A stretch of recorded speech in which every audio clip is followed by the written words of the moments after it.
Asteroids को दोस्तों प्लैनेटॉइड्स भी कहा जाता है क्योंकि ये छोटे प्लैनेट्स की तरह होते हैं। ये बेसिकली कुछ बड़े से पत्थर हैं जो स्पेस में घूम रहे हैं। साइज में ये कुछ 10-20 मीटर के भी हो सकते हैं और 100-200 किलोमीटर के भी हो सकते हैं। सबसे छोटा एस्ट्रॉइड जो एग्जिस्ट करता है वो है सिर्फ 2 मीटर चौड़ा।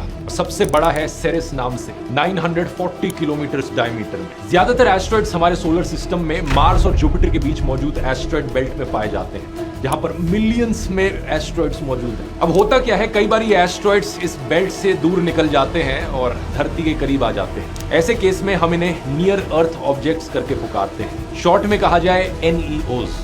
अब NEOs सिर्फ एस्ट्रॉइड्स ही नहीं बल्कि कॉमेट्स भी हो सकते हैं, मीटियोर्स भी हो सकते हैं, मीटियोराइट्स और मीटियोरॉइड्स भी हो सकते हैं।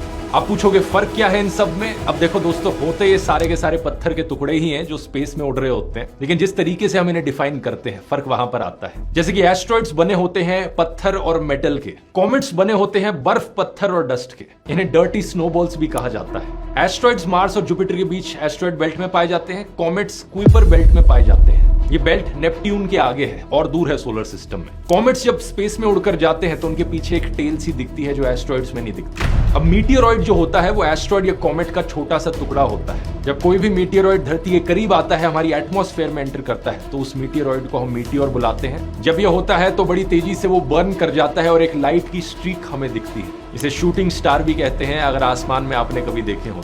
जब ये भारी संख्या में होता है तो इसे एक मीटियोर शावर कहा जाता है, और अगर कोई मीटियोर का टुकड़ा एटमॉस्फेयर को पार करके धरती पर एक्चुअली में आकर गिर जाता है तो उसे एक मीटियोराइट कहते हैं।